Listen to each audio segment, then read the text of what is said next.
Good morning, dear students. Welcome to SVSC online class.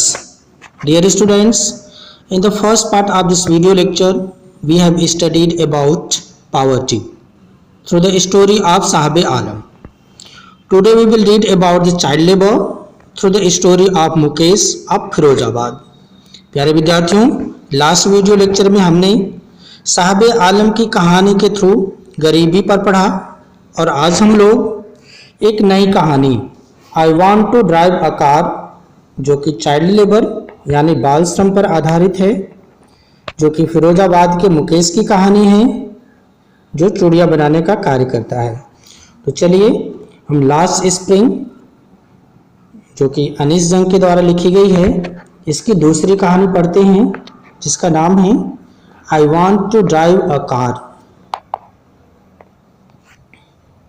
अब अनीस जंग जब फिरोजाबाद जाती हैं और सर्वे करती हैं, देखती हैं, बच्चों से, बहुत सारे परिवारों से मिलती हैं, बहुत सारे बच्चों से मिलती हैं, युवाओं से मिलती हैं, उन लोगों से बातें करती हैं।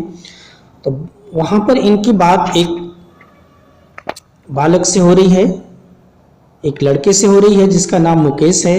और मुकेश क्या कह रहा है, एक्चुअली फिरोजाबाद के लोगों की एक परंपरागत नौकरी है, एक परंपरागत बिजनेस है जो कि है चूड़ियाँ बनाने का। अब उसमें बच्चे, बूढ़े, जवान सब लोग शामिल हैं और वो लोग अपने इस बिजनेस को बदलना भी नहीं चाहते हैं। तो उसमें एक मुकेश जो लड़का है ये थोड़ा सा अपनी परंपरागत बिजनेस से हटकर काम करने के लिए कह रहा है, इतना करेज करता है। तो चलिए अब देखते हैं कि जब अनीस जंग इससे पूछ रही हैं तो बता क्या रहा है। Mukesh insist on being own master. यहाँ मुकेश जो कह रहा है कि वह अपने खुद का मालिक बनेगा, खुद का मालिक बनेगा, वो किसी की नौकरी नहीं करेगा, खुद का मालिक बनेगा। Being insist his own master, I will be motor mechanic he announces. और वह घोषणा करता है, वह कहता है कि वह एक मोटर मैकेनिक बनेगा, वो चूड़ी बनाने का काम, ये सब काम नहीं करेगा। Do you know anything about cars I ask. आई कौन है यहाँ पे, लेखिका अनीस जंग है। तो अनीस जंग कह रही मैंने उससे पूछा do you know anything about car, क्या तुम कार के बारे में कुछ जानते भी हो कि ऐसे ही कार चलाना सीखोगे, कार का मालिक बन जाओगे। तो फिर कह क्या रहा हो, I will learn to drive a car, मैं तो कार चलाना सीख लूंगा। किसी के पास भी कार होगी या कार चलाना चाहेगा निश्चित रूप से उसको तो पहले सीखना पड़ेगा, पहले से कोई सीख कर कोई नहीं आता। ही आंसर, वह जवाब दे रहा कि मैं कार चलाना सीख लूंगा। I will learn to drive a car, he answer looking straight into my eyes, और मेरी आंखों में स्ट्रेट सीधा देखते हुए। यहाँ looking straight into my eye का मतलब है विद कॉन्फिडेंस एंड डिटर्मिनेशन, तो पूरे दृढ़ निश्चय के साथ, पूरी कठोरता के साथ वह लेखिका के आंखों में देखते हुए कहा कि मैं कार चलाना सीख लूंगा। His dream looms like a mirage amidst dust of state that fill his town Firozabad famous for its bangles. तो लेखिका कह रही है कि उसका जो यह कहना था कि वह कार चलाना सीख लेगा, यह बिल्कुल मिराज की तरह लग रहा था। मिराज क्या होता है, जब हम रेगिस्तान में जाते हैं या अपने ही वहाँ तेज गर्मियों में, मई जून की गर्मियों में अगर हम सड़कों पे देखें, जो लंबी सड़क, चौड़ी सड़क है, अगर देखेंगे तो हमें लगेगा कि दूर कहीं पर पानी दिखाई दे रहा है, लेकिन वास्तव में जब हम वहाँ जाते हैं तो पानी जैसी कोई चीज़ नहीं होती है। तो ये रेगिस्तान में सबसे ज़्यादा होता है कि दूर से देखने पे लगता है कि वहाँ पर पानी है, और जब वहाँ जाता है कोई तो वहाँ पानी नहीं मिलता, फिर पता चलता है कि इस पानी तो इससे और आगे है। तो इसी को मिराज कहते हैं और इसको मृग मरीचिका कहा जाता है, जो कि संभव नहीं। तो लेखिका करी है हिज ड्रीम, उसका यह सपना, जो मुकेश का सपना था कि वो कार का ऑनर बने और कार चलाना सीखे, ये बिल्कुल मिराज की तरह लग रहा था, बिल्कुल मृग मरीच का मतलब इम्पॉसिबल लग रहा था। कहाँ के लिए, कैसी जगह के लिए, the dust of street that fill his own town Firozabad famous for its bangle. Firozabad जैसे शहर के बच्चे के लिए जहाँ की गलियाँ बिल्कुल धूल मिट्टी से भरी हुई हैं, और ऐसे जगह के एक बच्चे के लिए कि कार का ऑनर बनना या कार चलाना सीखना, लेखिका करी हैं कि उसके लिए बिल्कुल मृग मरीचिका की तरह लग रहा था, मिराग की तरह लग रहा था। एक लाइन में अगर इसे कहें कि लेखिका को लगा कि मुकेश का यह जो सपना है वो बिल्कुल असंभव है, पॉसिबल होने वाला सपना उसका ये नहीं है। Every other family in Firozabad is emerged in making bangles. तो लेखिका बता रही फिरोजाबाद में हर दूसरा घर चूड़ियाँ बनाने में इंगेज रहता है, चूड़ियाँ ही बनाने का काम करते हैं। It is the centre of India's glass bowling industry. यह भारत का ग्लास मेकिंग इंडस्ट्री का, जहाँ पर शीशे का काम होता है, ग्लास इंडस्ट्री जो चूड़ियाँ बनाने का काम होता है, वो सबसे बड़ा सेंटर है। तो ग्लास मेकिंग इंडस्ट्री का सबसे बड़ा सेंटर फिरोजाबाद है। Where families have spend generations, जहाँ पर पीढ़ी दर पीढ़ी लोग इसी में बिता दिए हैं, चूड़ियाँ बनाने में ही या ग्लास का काम करने में, ग्लास ब्लोइंग इंडस्ट्री में ही पीढ़ी दर पीढ़ी ये लोग काम करते करते बिता दिए हैं। कोई नया बिजनेस, नया चीज़ इन्होंने शुरू ही नहीं किया। वर्किंग अराउंड फर्नेस, यानी कि पीढ़ी दर पीढ़ी जो फर्नेस है, भट्टियों के आसपास काम करने में ही बीत गया है। वेल्डिंग करने में, वेल्डिंग का मतलब है दो चीज़ों को किसी गर्म मटेरियल से जोड़ना। The process of joining metal और glass pieces by heating them, तो वेल्डिंग का काम करते थे। वेल्डिंग किसका होता था? ग्लास का। Making bangles for all the women in the land it seem, ऐसा लगता था कि पूरी दुनिया में, इस धरती पे जितनी भी महिलाएं हैं, सबके चूड़ियाँ बनाने का ठेका इन्होंने ही लिया है।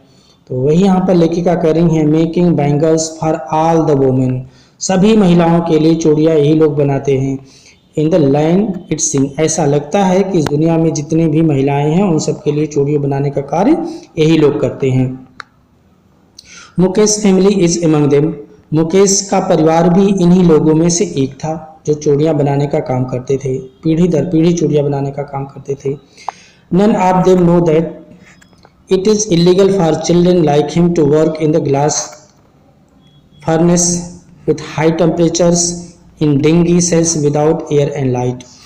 तो लेखिका करी उनमें से किसी को यह नहीं मालूम था कि यह इलीगल वर्क है कि बच्चों से काम करवाया जाना, और वो भी कहाँ पर? ग्लास फर्नेस, शीशे की भट्टियों विथ हाई टेम्परेचर, जहाँ का टेम्परेचर भी बहुत ही अधिक होता है, एंड डेंगी, जहाँ पर लाइट भी नहीं होती है। सेल्स, यहाँ सेल का मतलब है छोटे छोटे कमरे से, तो यहाँ छोटे छोटे कमरों में जहाँ पे लाइट की भी व्यवस्था नहीं है, धुंधली लाइट है, विदाउट एयर, वहाँ पर वेंटिलेशन भी नहीं है एयर का और लाइट भी नहीं है। तो ऐसी जगह गर्म शीशे की भट्टियों पर, जहाँ पर ना तो एयर हवा की सुविधा है, ना वेंटिलेशन की सुविधा है, ना अच्छी लाइट है, और गर्म भट्टियों के पास बच्चों से काम करवाना यह इलीगल वर्क है, यह वहाँ किसी को मालूम भी नहीं है। That the law, if enforced, could get him and all those 20,000 children out of the hot furnace where this law, their daylight hours, often losing the brightness of their eyes। यहाँ लिख क्या करेंगे? अगर लॉ इन्फोर्स में आए, कानून इनको enforce यहाँ पर किया जाए, कानून का सख्ती से पालन करवाया जाए, तो could get him and all those 20,000 children out of the hot furnaces. कह कि अगर वहाँ पर जो बाल श्रम का कानून है, जो चाइल्ड लेबर का कानून है, उसको इन्फोर्स किया जाए, तो वहाँ पर आपकी भट्टियों के सामने, जो ग्लास भट्टियों के सामने 20,000 बच्चे, 20,000 चिल्ड्रन जो काम कर रहे हैं, उनको वहाँ से बचाया जा सकता है।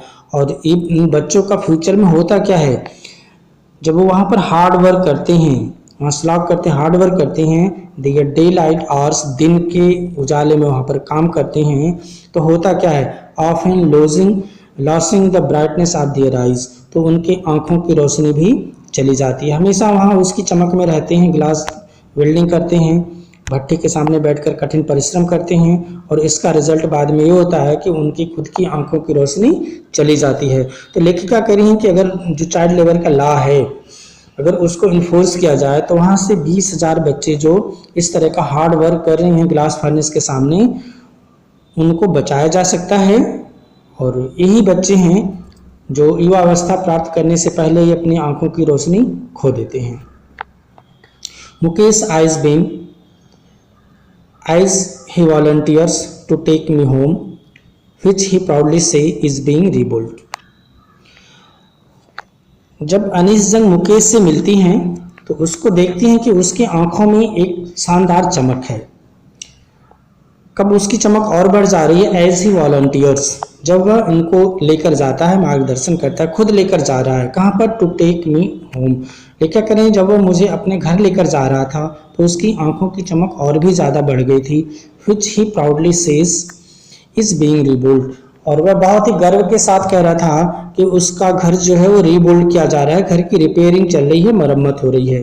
तो वो बहुत गर्व से कह रहा है कि हमारे घर की मरम्मत हो रही है और आप मेरे घर पे चलिए, और लेकर जा रहा है और उसकी आंखों की चमक बढ़ जा रही है। We walk down stinking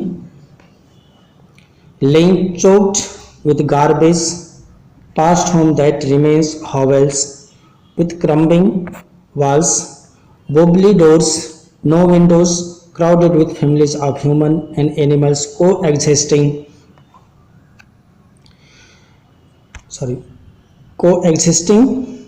perennial state। तो यहाँ लेखिका बता रही हैं कि जब मुकेश लेखिका अनीस जंग को लेकर अपने घर की तरफ जा रहा था तो रास्ते में क्या देख रही हैं? वह देख रही हैं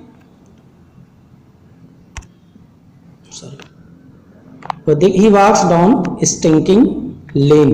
अब वह उस पतली पतली गली से, जहां पर स्टिंकिंग था, स्टिंकिंग का मतलब दुर्गंध आ रही थी, दुर्गंध भरी हुई गली से वह आगे जा रही थी मुकेश के घर की तरफ। और क्या स्थिति थी? चोक्ड का मतलब बिल्कुल जाम हो गई थी। विथ गार्बेज, कूड़ा कचरा से जो नालियां थी वो सब भी बिल्कुल वहां की जाम पड़ी थी। Past homes that remains hovel, और जो घर इनके रास्ते में पड़ रहे थे वो सब हावल्स थे, वो सब झुग्गी झोपड़ियां थी। विथ क्रम्बलिंग, उसमें से टूटी फूटी थी, किसी की दीवार गिरी हुई थी, किसी का छप्पर टूटा हुआ था। तो इस तरह से क्रम्बलिंग वॉल्स थी, टूटी फूटी दीवारें थी। वोबली डोर्स, दरवाजे ऐसे थे जो कि स्थिर ही नहीं थे, हिलते डुलते दरवाजे थे, हवा चल रही तभी दरवाजा हिला है। नो विंडो, उन घरों में ना तो खिड़की थी, खिड़की भी नहीं थी, दरवाजे भी जो थे वो भी काम चलाऊ दरवाजे लगे थे, हवा चलने पर हिल डुल रहे थे। Crowded with families of human and animals को एग्जिस्टिंग स्टेट, कह रहे हैं कि और घर कैसा, लोग रह कैसे रहे थे, अब एक क्लियर स्पष्ट ही नहीं था कि आदमी के रहने के लिए बना हुआ है कि जानवरों के रहने के लिए बना हुआ है। तो ये कह रहे हैं, लेखिका कह रही हैं कि क्राउडेड, बिल्कुल भरा हुआ था, विथ फैमिलीज ऑफ ह्यूमन, इंसानी परिवार भी भरा हुआ था, एंड एनिमल्स, और जानवरों का भी परिवार भरा हुआ था। तो आप लोग देखे होंगे जहाँ छोटा घर होता है, जानवरों को रखने की अलग व्यवस्था नहीं होती है, तो वहाँ जानवर और इंसान दोनों अधिकतर साथ साथ ही रहते हैं। तो वही लेखिका कह रही हैं कि एक ही घर, छोटे छोटे घर हैं, उसी में जानवर भी रह रहे हैं और उसी में इंसान भी रह रहे हैं। He stops at the door of one such house, वह इसी तरह के एक घर के सामने रुका, जिस तरह के घर का वर्णन अभी लेखिका ऊपर की हैं कि जानवर और इंसान एक साथ रह रही हैं, गलियां बिल्कुल दुर्गंध भरी हुई हैं, दरवाजे हैं बिल्कुल हिल रहे हैं, वो भी कब गिर जाए उनका ठिकाना नहीं है, दीवारें एकदम क्रम्बलिंग हैं, टूटी फूटी दीवारें हैं, छत भी वैसे टूटी फूटी है। तो उसी तरह की, एक्चुअल में ये सब झुग्गी झोपड़ी, इसी तरह के घरों को झुग्गी झोपड़ी कहा जाता है। तो उसी झुग्गी झोपड़ी में ही मुकेश रहता था। तो उसी तरह के एक घर में, घर के सामने जैसे मुकेश पहुंचता है वहां पर रुक जाता है, मतलब अपने घर के पास अब पहुंच जा रहा है। Banks of wobbly iron door with his foot and pushes it open. अब जैसे वहां पहुंचता है तो एक देखता है टूटा फूटा एक वहां पर लोहे का गेट लगा हुआ है और उसको अपने पैर से मारता है, और पैर से मार करके धक्का देकर उसको, उस दरवाजे को, उस गेट को खोलता है। We enters a half built shack. अब लेखिका कह रही हम लोग एक आधा बनी हुई एक झोपड़ी में, अब मकान भी नहीं कह सकते, साइक इन्होंने कहा है, तो इसका मतलब है कि झोपड़ी नुमा एक जो भी आधा बना हुआ घर था वहां पर लेखिका पहुंचती है, मतलब मुकेश के घर पहुंच रही हैं, जो कि एक छोटा सा, अभी घर का पहले ही बता चुका है कि वो रिपेयरिंग चल रही है, उस टूटे फूटे घर में लेखिका मुकेश के साथ पहुंचती हैं। In one part of it, कह रहे हैं कि इस जो उसकी झोपड़ी थी, उसका जो हट था, उसमें एक साइड में क्या था, in one part of it, इसके एक हिस्से में थाइज्ड, क्या छाया गया था। थाइज्ड का मतलब किसी चीज को ऊपर से रखना, छाया, जैसे छप्पर को छाया जाता है, crowded with dry grass, crowded with dry grass, जो कि सूखी घास से वो ढका हुआ था। तो छप्पर जो है सूखी घास से ही बनती है। विथ डेड ग्रास मतलब सूखी घास है। Is firewood, is a firewood stove over which sit a large vessel, और वहीं पे एक फायरवुड स्टोव था। यहाँ देखिए फोटो में दिख रहा है फायरवुड स्टोव का मतलब जो चूल्हा होता है, लकड़ी से जिस चूल्हे पे खाना बनाया जाता है उसको फायरवुड स्टोव कहते हैं, चूल्हा। वहाँ देख रही हैं किनारे में लकड़ी से खाना बनाने वाला एक चूल्हा है जिसके ऊपर एक बड़ा सा बर्तन रखा हुआ है, और होगा वहाँ पे आप सिजलिंग। सिजलिंग का मतलब हिसिंग साउंड, वहाँ से कुछ आवाज़ आ रही है, हिसिंग साउंड आ रही है। और इस स्पाइनच लीव, जहाँ पर पालक की सब्जी उबल रही है, और लेखिका कह रही जब वो उसके घर के अंदर जाती हैं तो देखती हैं कि एक जो घर का एक किनारा है वहाँ पर छप्पर पड़ा हुआ है, सूखे घास का छत बना हुआ है, और वहीं कोने पर एक चूल्हा है, और जहाँ पर एक बड़ा सा बर्तन रखा हुआ है, बड़ा सा वेसल रखा हुआ है, और उस पे जो स्पाइनच लीव हैं, जो साग है, वो वहाँ पर सिजलिंग कर रहा है, वो उबल रहा है। ऐसा है कि आगे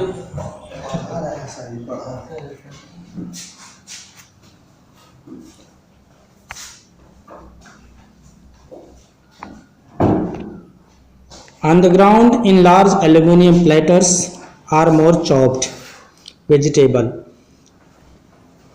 और लेखिका बता रही हैं कि बर्तन पे तो साग उबल ही रहा था, और आसपास क्या था, ऑन द ग्राउंड, और ज़मीन पर इन लार्ज एल्यूमिनियम प्लेटर्स, बड़े बड़े एल्यूमिनियम के प्लेट रखे हुए थे, आर मोर चॉप्ड वेजिटेबल्स, और वहाँ पर और बहुत सारी कटी हुई सब्जियाँ रखी हुई थी। मतलब पालक का साग उबल रहा था और दूसरी बहुत सारी सब्जियाँ वहाँ पर काट कर बड़े बड़े प्लेटों में रखी हुई थी। यहाँ चॉप्ड वेजिटेबल का मतलब है सब्जियां जो काट कर रखी हुई हैं बनाने के लिए। A frail young women is cooking the evening meal for the whole family.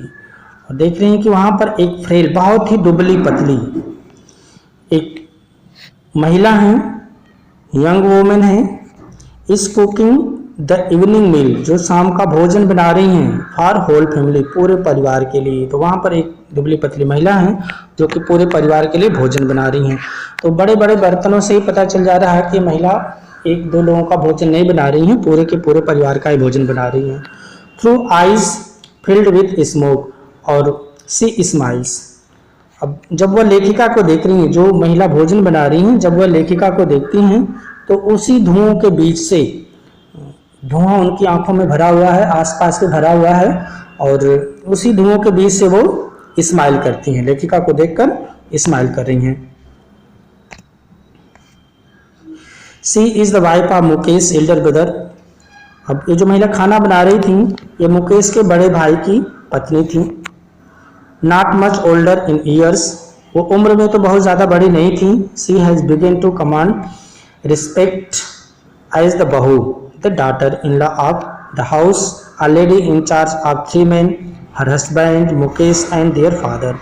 ये महिला उम्र में तो बड़ी नहीं थी लेकिन वो बहू बन गई थी। तो जो बहू का दायित्व है, कमांड रिस्पेक्ट मीन्स जो बहू का दायित्व है उन सबको निभाना शुरू कर दी थी। उम्र ज़्यादा ना होते हुए भी ये डॉटर इन लॉ बन चुकी थी, उस घर की बहू बन चुकी थी। A lady in charge of 3 men, 3 लोगों की वो इंचार्ज थी, 3 लोगों की उनको देखभाल करनी थी। और वो 3 लोग थे कौन कौन?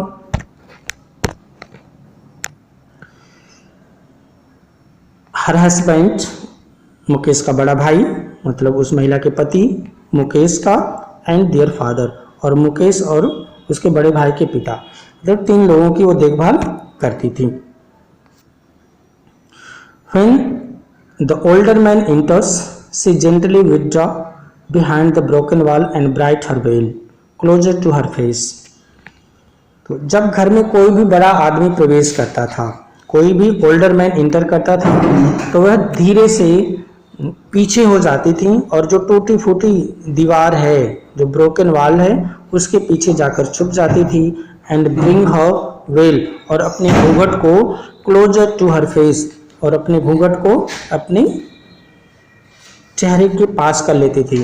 तो सिंपल मतलब यहाँ पर अनीस जंग बता रही हैं कि जब कोई बड़ा आदमी, जब कोई एल्डर पर्सन घर में प्रवेश करता था तो यह महिला अपने आप को टूटी फूटी दीवारों के पीछे छुपा लेती थी और अपने घूंघट से अपने चेहरे को ढक लेती थी।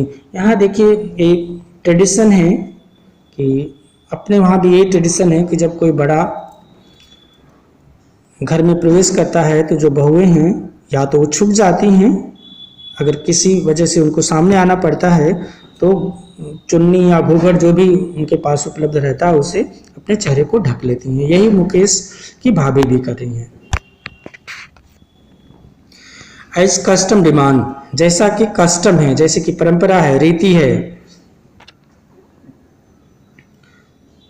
Custom demand, daughters in law must veil their face before male elders, जैसे कि परंपरा है कि अगर कोई भी बड़ा आदमी, कोई भी एल्डर घर में प्रवेश करता है तो अपने चेहरे को घूंघट से, वेल से छुपा ले।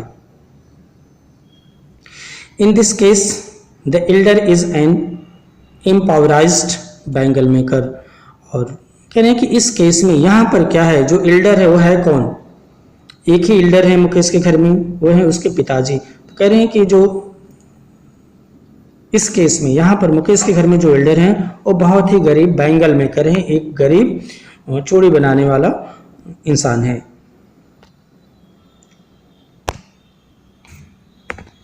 Despite long year of hard labour, first as a tailor then a bangle maker, he has failed to renovate a house, send his two sons to school. कह रहे हैं कि कठिन परिश्रम के बावजूद भी, despite long year of hard work, लंबे वर्षों से, कई साल के कठिन परिश्रम के बावजूद भी, सबसे पहले अब कठिन परिश्रम कैसे करते थे?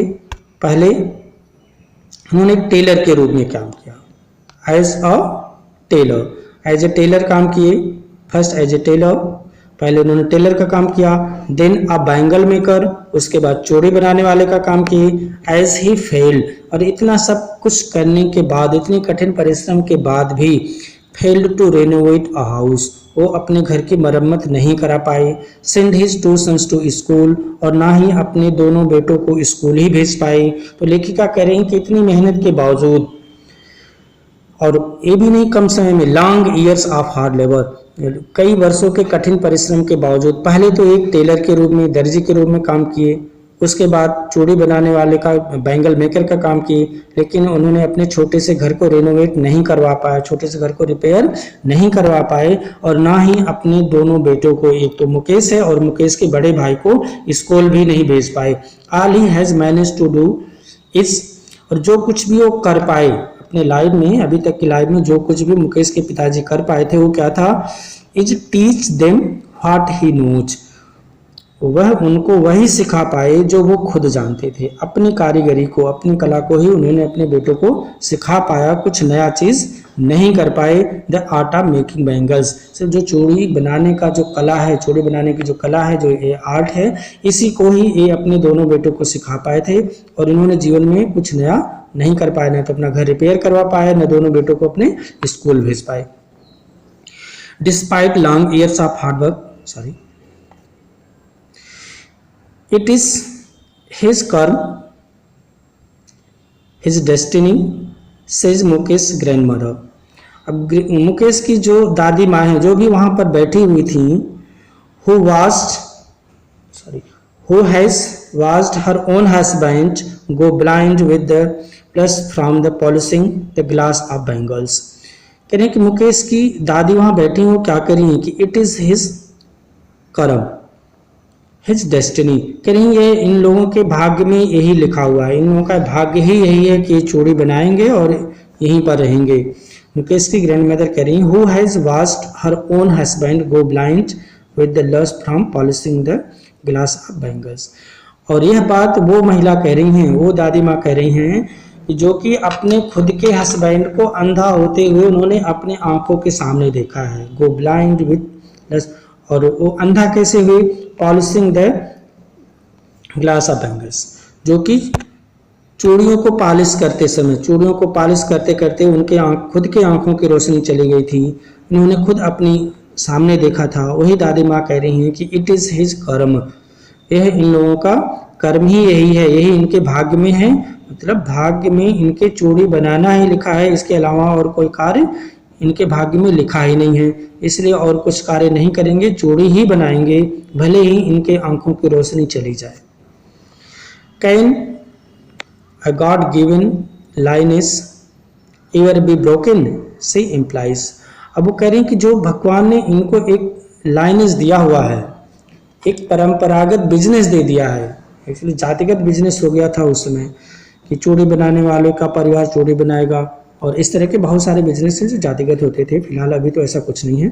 तो वही उसकी दादी कह रही हैं कि ये जो परंपरागत रूप से चला आ रहा है कि दादा ने अगर चूड़ी बनाने का काम किया तो उनके बेटे ने भी किया, तो उनके बेटे ने भी किया, यह जो लाइनेज है, ये जो परंपरा है, तो दादी माँ कह रही हैं can a God given lineage, जो ईश्वर प्रदत्त ये इनका बिजनेस है, ईवर बी ब्रोकन, क्या यह कभी टूटेगा भी, या फैमिली, क्या पीढ़ी दर पीढ़ी लोग इसी काम को करते रहेंगे, कभी यह जो लाइनेस है, जो पीढ़ी दर पीढ़ी काम करने का बिजनेस है, क्या यह कभी खत्म भी होगा या नहीं होगा? ये दादी माँ जो है वो बहुत चिंतित होकर कह रही हैं, और ऐसा अगर जारी रहा तो लोग युवा अवस्था पूरा करने से पहले अंधे होते रहेंगे। Born in the caste of bangle makers, they have seen nothing but bangles। कह रहे हैं कि चूड़ी बनाने वालों को घर में पैदा होने की वजह से, जो भी इन चूड़ी बैंगल मेकर्स के घर में पैदा हो रहा है, तो निश्चित रूप से अपने चारों ओर देखेगा क्या? करें दे हैव सीन नथिंग, उन्होंने कुछ भी नहीं देखा है, किसके अलावा कुछ भी नहीं देखा है, बट बैंगल्स। कह रहे हैं कि जो चूड़ी बनाने वाले को घर में पैदा होता है वो चूड़ियों के अलावा, बैंगल्स के अलावा दूसरा कुछ भी नहीं देखता है। इन द हाउस, चूड़ियाँ दिखती कहाँ हैं उसको? इन द हाउस, घर में भी चूड़ियाँ दिखाई देती हैं। इन द यार्ड, बरामदे में। इन इवन अदर हाउसेज, दूसरों के घर में। इवन अदर यार्ड, यानी कि अपने घर में, अपने बरामदे में तो दिखती ही दिखती हैं। एवरीवेयर, एवरी अदर हाउसेज, जितने भी घर देखेंगे वहां पर चूड़ियाँ दिखाई देती हैं। एवरी अदर आर्ट, दूसरे के बरामदे में भी चूड़ियाँ दिखाई देती हैं। Every street in Firozabad, Firozabad की हर गली में चूड़ी ही चूड़ी दिखाई देती है। यहाँ पर लेखिका बता रही हैं दादी के थ्रू कि दादी बता रही हैं कि जो भी लोग फिरोजाबाद में चूड़ी बनाने वालों के घर में, बैंगल मेकर्स के घर में पैदा होते हैं, उनको चूड़ियों के अलावा कुछ और दिखाई ही नहीं देता। उनके घर में चूड़ियाँ, घर के बाहर चूड़ियाँ, बरामदे में चूड़ियाँ, अपने घर में तो ठीक है, दूसरे के घर में भी चूड़ियाँ, दूसरे के बरामदे में चूड़ियाँ, गलियों में चूड़ियाँ, और पूरे शहर में चूड़ियाँ ही चूड़ियाँ दिखाई देती हैं। इसलिए वहाँ के लोगों को चूड़ियों के अलावा कोई और चीज़ दिखाई नहीं देती है। स्पाइरल ऑफ बैंगल्स, जो चूड़ियों का स्पाइरल है। सनी गोल्ड, वो हैं कैसे कैसे? Sunny gold, paddy green, royal blue, pink, purple, every colour born out of the 7 colours of the rainbow lie in mound in unkempt yard are piled on 4-wheeled handcarts pushed by young men along the narrow lanes of the shanty town। तो चूड़ियाँ हैं कैसी? वहाँ पर spiral bangles हैं। चूड़ी सब लोग जानते हैं कि अगर उसका ढेर बनाया जाए तो स्पाइरल की तरह बन जाता है। सनी गोल्ड है, पैडी ग्रीन है, रॉयल ब्लू है, पिंक कलर की चूड़ियाँ हैं, पर्पल कलर की चूड़ियाँ हैं।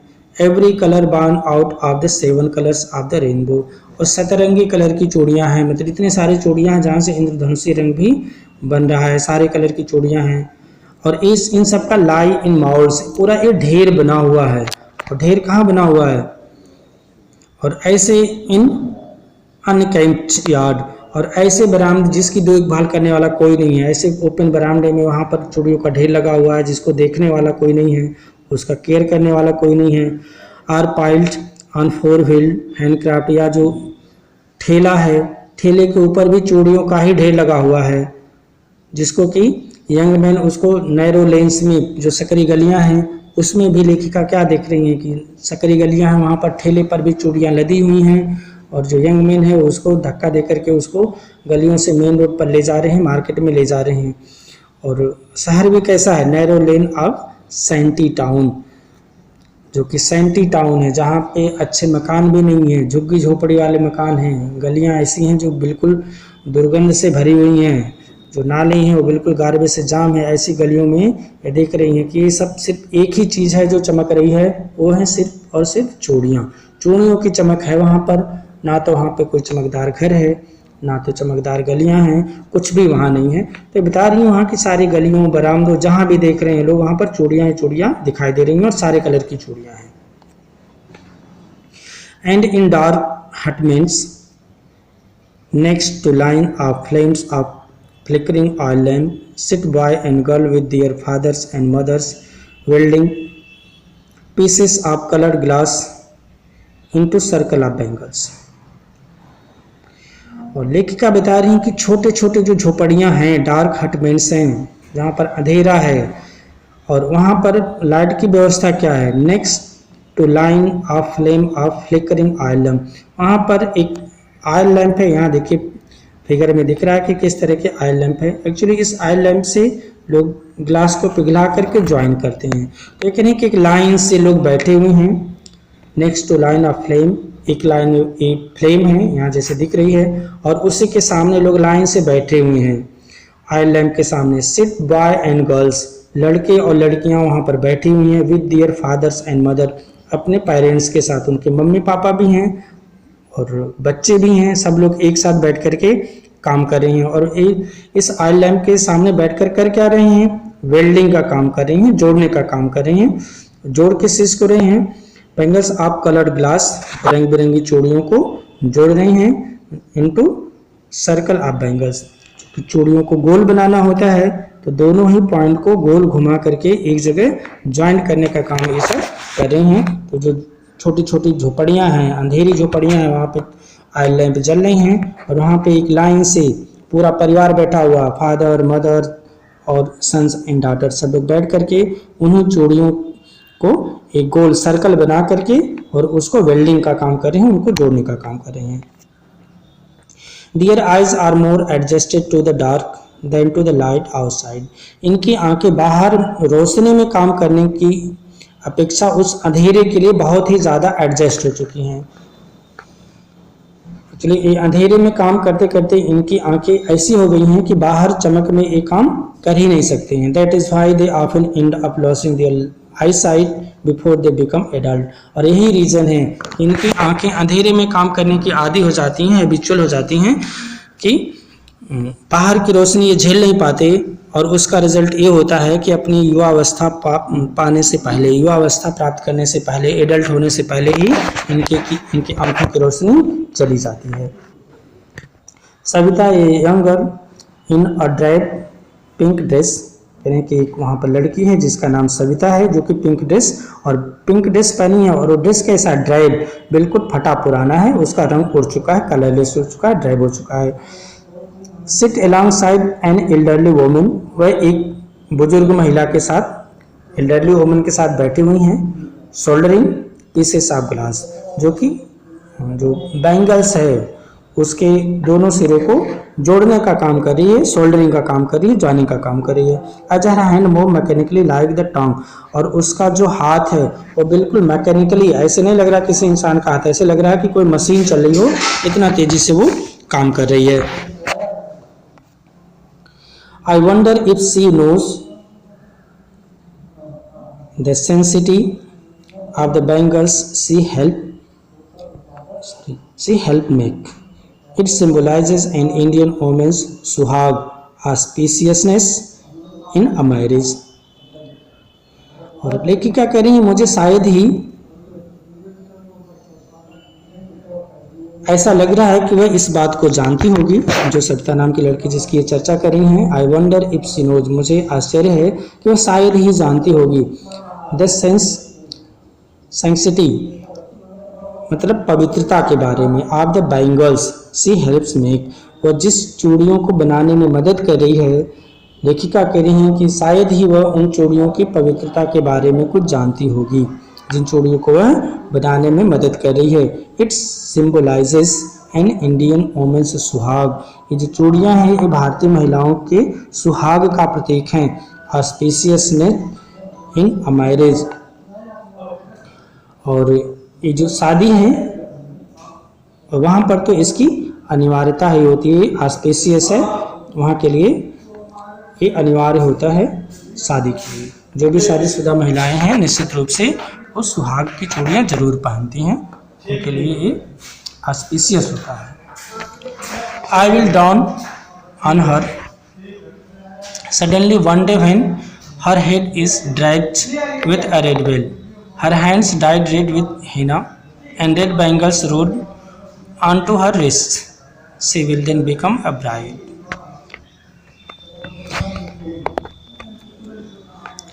देखिए it will down on her, उसको इस बात का अचानक पता तब चलेगा, सडनली जब, वन डे एक दिन। लेखिका कह रही है उसको इस बात का इन चूड़ियों के बारे में, इन चूड़ियों के इम्पोर्टेंस के बारे में, इसके ऑस्पिशियसनेस के बारे में उसको तब पता चलेगा, suddenly one day when her head is dragged with a red well.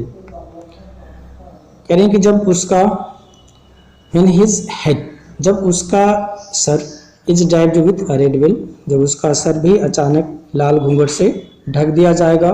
Her hands dyed with red henna, उसके हाथों पे लाल मेहंदी लगा दी जाएगी। And red bangles rolled on to her wrist, और लाल चूड़ियाँ उसके कलाइयों पर भी पहना दी जाएंगी। She will then become a bride, और वह तब एक दुल्हन बन जाएगी। तो लेखिका पहले तो कह रही हैं कि शायद ही उसको चूड़ियों के ऑस्पिशियसनेस के बारे में, उसके हॉलीनेस के बारे में, उसकी पवित्रता के बारे में शायद ही उसको ज्ञात हो। फिर कह रही हैं कि इस बात का उसे पता तब चलेगा जब अचानक उसके सर पर लाल घूंघट पड़ जाएगा, उसके हाथ जो है सूखे लाल मेहंदी से रंग दिए जाएंगे, और लाल रंग की चूड़ियाँ उसकी कलाइयों पर चढ़ जाएंगी। चढ़ जाने का मतलब है जब उसके कलाइयों में लाल रंग की चूड़ियाँ पहना दी जाएंगी। She will then become a bride, तब वह एक दुल्हन बन जाएगी। तब इसको इन सब चीज़ों के बारे में पता चलेगा कि वो जिस चीज़ को बना रही है उसका इम्पोर्टेंस क्या है, उसका महत्व क्या है, उसका ऑस्पिशियसनेस क्या है।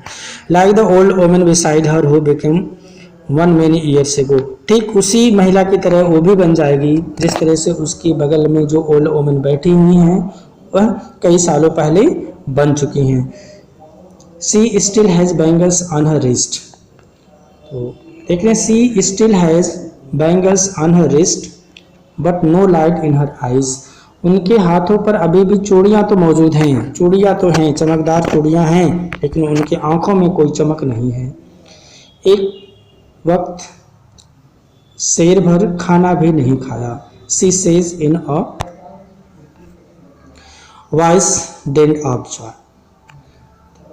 वो जो एल्डरली ओल्ड वुमेन वहाँ बैठी हुई हैं जो बहुत सालों पहले दुल्हन तो बन गई थी, अभी भी उनके हाथों में चमकदार चूड़ियाँ हैं, लेकिन उनके आंखों की चमक गायब है। अब वो कह क्या रही हैं, एक वक्त शेर भर खाना भी नहीं खाया। कह रही हैं कि वो अपनी गरीबी के बारे में बता रही हैं कि उन्होंने कभी भी भरपेट भोजन किया ही नहीं है, और इस बात को बहुत ही एक ड्रेन्ड ऑफ जॉय के साथ कर रही हैं, जिसमें कोई भी खुशी नहीं है, कोई भी उत्साह नहीं है। और वो कह रहे हैं कि मैंने कभी भी पेट भर भोजन किया ही नहीं। She has not enjoyed even one full meal in her entire lifetime. That is what she has read. तो यही यहाँ जो वह बात हिंदी में कही है उसी चीज़ को लेखिका यहाँ पर इंग्लिश में बता रही हैं। कह रही हैं कि उन्होंने अपने लाइफ में भरपेट भोजन किया ही नहीं है पूरे इंटायर लाइफ, और that is what she has read. और कह रहे हैं कि यही एक चीज़ है जिसको उन्होंने अभी तक इकट्ठा किया है, रिसीव्ड एज अ बेनिफिट, इसी का इनको जो फ़ायदा मिला वो है। हर हस्बैंड, उनके जो हस्बैंड हैं, एंड ओल्ड मैन जो कि बूढ़े हो चुके हैं, विथ अ फ्लोइंग बियर्ड, जिनकी दाढ़ी भी लंबी लंबी दाढ़ी भी है, सेज वो क्या कह रहे हैं, आई नो नथिंग एक्सेप्ट बैंगल्स, वो कह रहे हैं कि चूड़ियों के अलावा तो मैं कुछ जानता ही नहीं हूँ। All I have done is make a house for the family to live in. और कह रहे हैं कि अपने जीवन में मैंने जो कुछ भी किया है वह क्या किया, I know nothing except bangles, जो मतलब कुछ नहीं वो जानते हैं। All I have done is make a house for the family to live. और कह रहे हैं कि जीवन भर में उन्होंने जो एक ही काम कर पाए हैं तो वो काम है उन्होंने अपने परिवार को रहने के लिए एक घर बना दिया है, एक मकान बना दिया है, वो मकान चाहे जैसा भी हो। Hearing him one wonders if he has achieved what many have failed in their life time. तो लेखिका करें उनकी इस बात को सुन करके कि जो कह रहे हैं कि हमने जीवन में रहने के लिए कम से कम घर तो बना दिया है, उनके इस बात से लेखिका को आश्चर्य हो रहा है कि ऐसा वो इस बात को इस तरीके से कह रहे हैं कि जैसा कि बहुत सारे लोग यह कार्य करने में असफल नहीं हो, बहुत सारे लोग अपने जीवन में यह भी छोटा सा कार्य करने में असफल नहीं हो। छोटा सा कार्य कौन सा, अपने परिवार के रहने के लिए एक छत बना देना, एक घर बना देना। तो यहाँ मुकेश के फादर ने लाइफ में एक ही काम किया, वो छोटा सा जो घर बना दिए हैं। तो उन्होंने अपनी बात को इस तरीके से करे हैं कि बहुत सारे लोग अपने लाइफ टाइम में ये छोटा सा भी काम करने में असफल रहते हों। He has a roof over his head, और बहुत गर्व से कहते हैं कि उनके उनके सर के ऊपर छत भी है, ऐसी व्यवस्था उन्होंने कर दिया है। The cry of not having money to do anything except carry on the business of making bangles, not even enough to eat, ring in every homes. The cry of not having money to do anything, कह रहे हैं कि लोग हमेशा इस बात को लेकर के चिल्लाते हैं। यहाँ चिल्लाने का मतलब अफसोस करते ही रहते हैं कि उनके पास इतना पैसा नहीं है, मनी टू डू एनीथिंग, कह रहे हैं कि उनके पास इतना पैसा नहीं है कि कुछ एक्स्ट्रा कार्य कर सकें, except carry on his business, सिर्फ वो अपना बिजनेस जारी रख सकते हैं। आप मेकिंग बैंगल्स, चूड़ी बनाने का कार्य करने के अलावा उतना ही पैसा है कि छोटा सा बिजनेस जो चूड़ी बनाने का कार्य ये कर सकते हैं, इसके अलावा ये कोई एक्स्ट्रा कार्य नहीं कर सकते हैं क्योंकि इनके पास इतना पैसा ही नहीं है।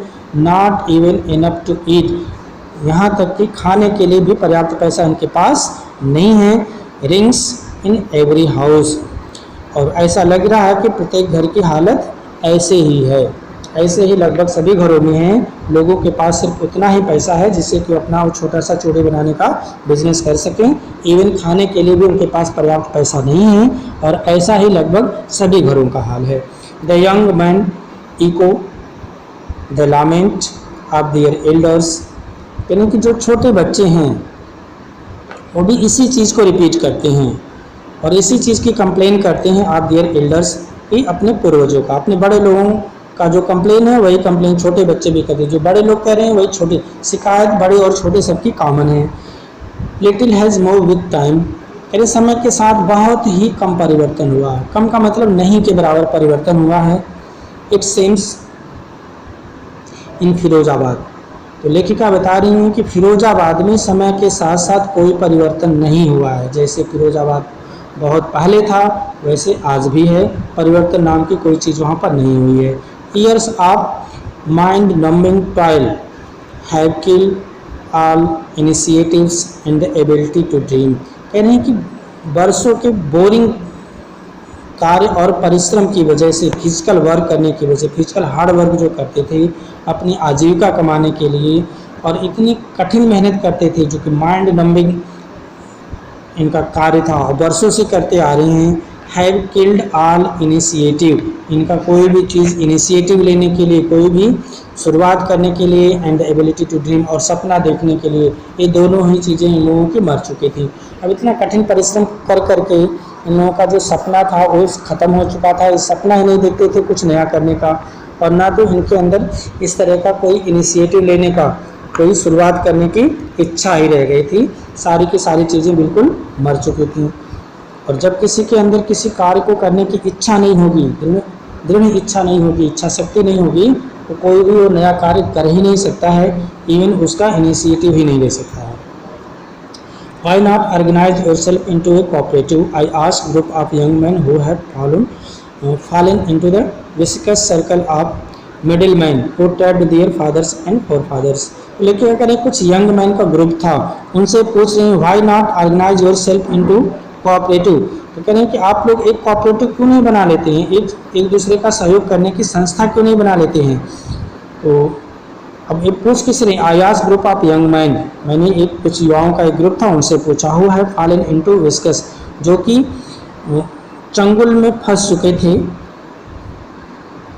इसके चंगुल में, सर्कल ऑफ मिडिल मैन, जो मध्यम वर्गीय लोग थे उसके सर्कल में ये लोग फंस चुके थे। Who trapped their fathers and forefathers, जिन्होंने इनके फादर को भी, इनके पिता को और इनके फोर फादर्स, इनके पूर्वजों को भी, इनके दादा परदादा को भी अपने जाल में फंसा चुके थे। तो जाल में कैसे फंसाएंगे? पैसे दे करके, सूद पे पैसे चलाएंगे, इंटरेस्ट पे पैसा चलाएंगे और एक चुका नहीं पाएंगे तो इनसे फ्री में काम करवाएंगे। तो वही लेखिका कह रही हैं कि मैंने कुछ युवाओं से पूछा कि आप लोग एक दूसरे को सहयोग करने के लिए कोई ऐसा संगठन क्यों नहीं बना लेते, कोई एक कोऑपरेटिव क्यों नहीं बना लेते हैं, एक दूसरे का मदद हो। आप लोग इन जो मिडिल मैन हैं, मिडिल मैन जो लोग हैं, जो लोग आप इनके फादर और फोर फादर्स को भी अपने जाल में फंसा चुके हैं, उनसे क्यों नहीं निकलते? तो इसका क्या जवाब दे रहे हैं सब? Even if we get organised we are the ones who will be hauled up by the police, beaten and dragged to jail for doing something illegal।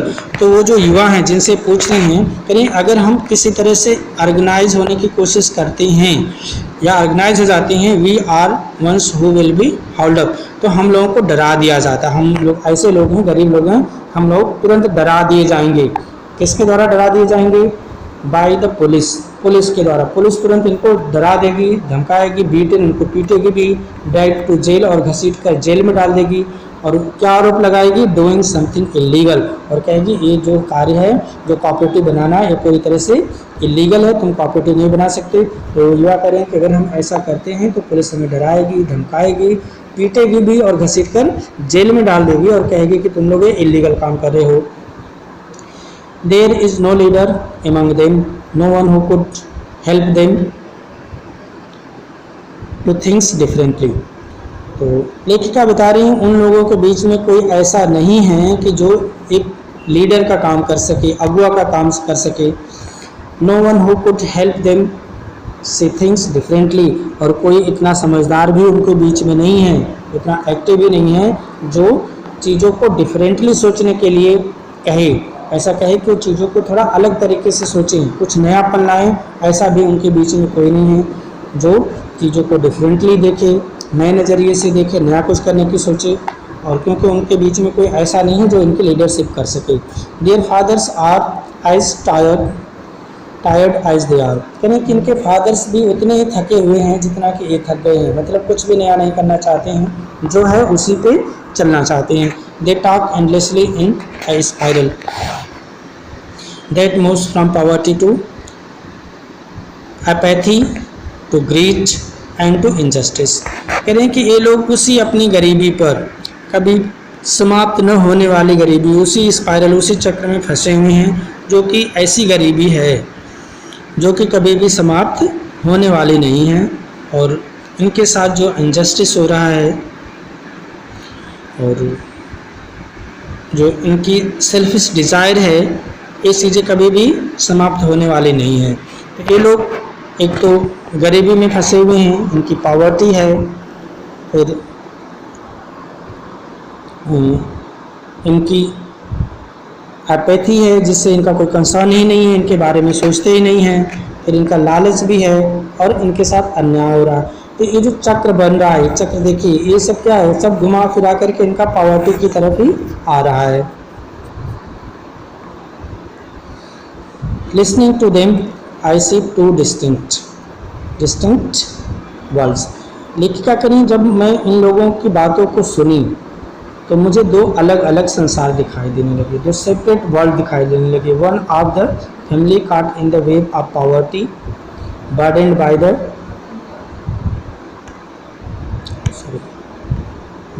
the stigma।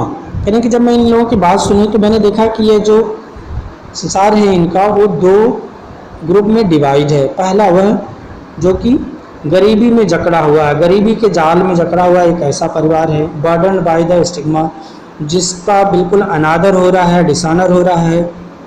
आप caste in which they are born, क्योंकि वो एक ऐसी cast में जन्म लिए हैं जिनको परंपरागत रूप से फादर्स फोर फादर, सब लोग उसी तरह से नफरत और जलालत का सामना किए हैं और उसी का सामना ये लोग भी कर रहे हैं। एक तो ऐसा परिवार है जो गरीबी में जकड़ा हुआ है, ऑन द अदर दूसरे साइड में जो है वो लोग कौन है, ए विस्कस सर्कल ऑफ द साहूकार, जो है एक सुखी और संपन्न लोगों का संसार है जिसमें साहूकार हैं, द मिडिल मैन मध्यम वर्गीय लोग हैं, द पुलिसमैन हैं, द कीपर्स ऑफ लॉ और जो कानून के रखवाले हैं वो लोग हैं, द ब्यूरोक्रेट्स और जो सरकारी लोग हैं, सरकारी नौकरी करने वाले हैं, गवर्नमेंट ऑफिशियल हैं, एंड द पॉलिटिशियन और जो राजनेता हैं।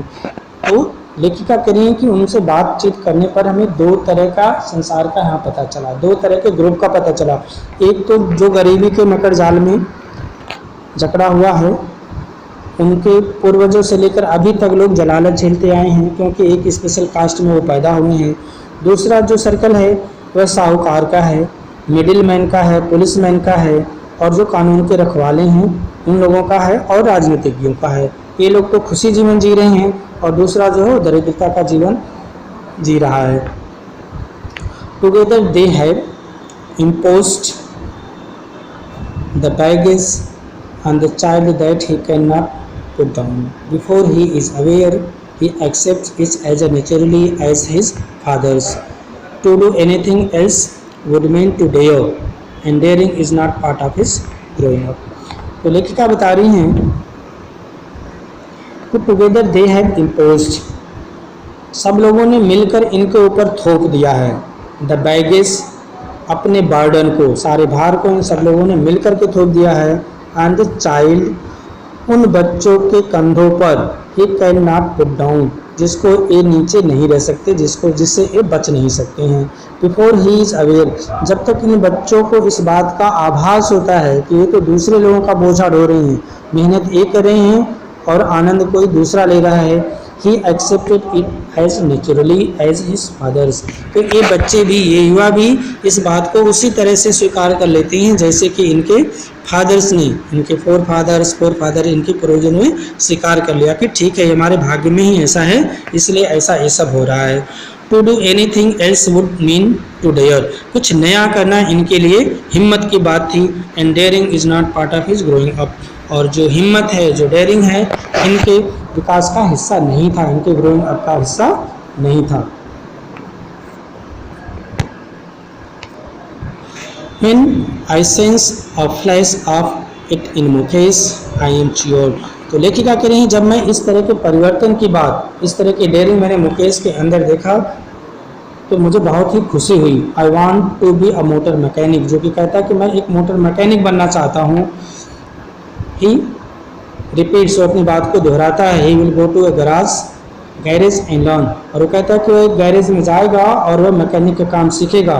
But the garage is a long way from his home, लेकिन जो गैरेज है जहाँ पर वो मैकेनिक का काम सीखता है वह इसके घर से बहुत ही दूर है। फिर भी वो कह रहा है कि I will walk, he insist, वो कहता है कि मैं पैदल ही चल के जाऊँगा लेकिन मैं वहाँ पर जाऊँगा और मैकेनिक का काम सीखूँगा। Do you dream of flying a plane? He is suddenly silent. तो लेखिका एक मजाक के अंदाज में करें, जब वो कह रहा है कि मैं तो मोटर मैकेनिक बनूंगा, तो लेखिका करें क्या तुम हवाई जहाज़ के बारे में कभी सोचे हो? Do you also dream of flying a plane, क्या तुम कभी हवाई जहाज़ चलाने के बारे में सोचे हो, क्या उसका भी सपना देखते हो? ही सडनली साइलेंट, वो अचानक चुप हो जाता। नो, इसे जो कहता है स्टेयरिंग एट द ग्राउंड, जमीन की तरफ घूर के देखता है, मतलब जमीन को तरफ देखता है, सर नीचे कर लेता है और वो मैडम से कहता है कि नहीं, मैं हवाई जहाज़ उड़ाने का सपना नहीं देखता हूँ। In his small murmur there is an embarrassment that has not yet turn into regret, और उसकी जो धीरे से मर्मरिंग कर रहा है, जो स्मॉल मर्मर था, देयर इज़ एम्ब्रेसमेंट, उसमें एक थोड़ी सी उसको शर्मिंदगी भी थी। वो जो धीरे से कहा कि नहीं मैं हवाई जहाज़ चलाने का सपना नहीं देखता हूँ, वह थोड़ा सा शर्मिंदा भी हो गया है। That has not it turn into regret, लेकिन उसमें कोई पछतावा नहीं था। He is content to dream of car that he sees hurling down the street of his town, few airplanes fly over Firozabad. तो लेखिका कह रही हैं कि ऐसा इसलिए है कि वह सिर्फ उसी चीज़ का सपना देख रहा है जो फिरोजाबाद की गलियों में, अपने टाउन, अपने कस्बे जो फिरोजाबाद की गलियों में वो दिन रात देखता है। देखता क्या है वहाँ, देखता है कि कारें जो हैं वो गलियों में हमेशा हर्लिंग डाउन कर रही हैं, आसपास कार आ रही हैं, जा रही हैं, मूव कर रही हैं। उसी को देखा है और कह रहा है कि उसी का मैकेनिक बनेगा। Few airplanes fly over Firozabad, क्योंकि फिरोजाबाद के ऊपर से शायद ही कोई हवाई जहाज़ उड़ती है। उसने हवाई जहाज़ उड़ते देखा नहीं, इसलिए हवाई जहाज़ के बारे में उसने सपना भी नहीं देखा है। तो इस तरह से इस का पार्ट 2 भी अब कंप्लीट होता है। Hope you understand it well. Thanks, have a very nice day. जय हिंद।